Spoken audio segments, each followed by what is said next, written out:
It's the dumbest thing you've done out of pure horniness. On weekends during high school, I frequently would sneak out of the house and sneak into my girlfriend at the time's parents' house. Well, I didn't have a car or a driver's license at the time, and the only car I could use was my mom's standard Toyota Camry. This led to many situations of me being stalled out on a hill at 3 a.m. with no driver's license, but I did learn how to drive standard quite well. My mom was really confused by that. Also, sometimes I would tell my parents I was staying the night with a friend and have my parents drop me off at school for my friends to pick me up. Well, my GF at the time lived about a mile from school, so I would just walk to her place. But when I would spend the night, I would have to hide in the closet, leave by 5 a.m. because her dad always came and checked on her before he left for work. So, that led to a couple instances of sleeping in the closet, but the best/worst was when I had to leave, but no place to stay. So before this situation, my buddy was able to obtain a copy of the key to the guy's locker room, and I happened to have it that night. So after being kicked out of her place and, of course, getting my rocks off, I walked back to school and managed to sneak into the locker room. The key I had also worked on the towel closet, so I ended up making a mattress out of pallets of clean towels. One weird thing about this closet was that there wasn't a doorknob on the inside, which I was smart enough to leave the door slightly cracked so that I could make my escape in the morning.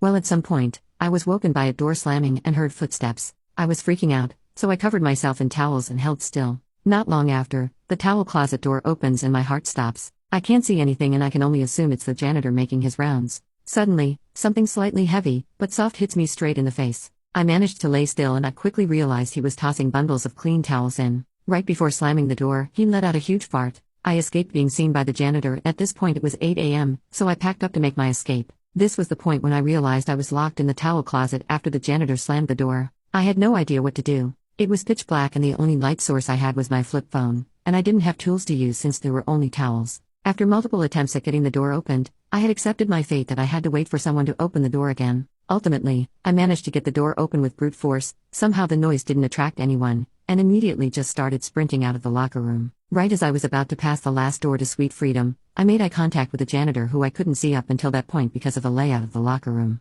I freeze like a deer in headlights just long enough for him to let out, "Where the hell did you come from?"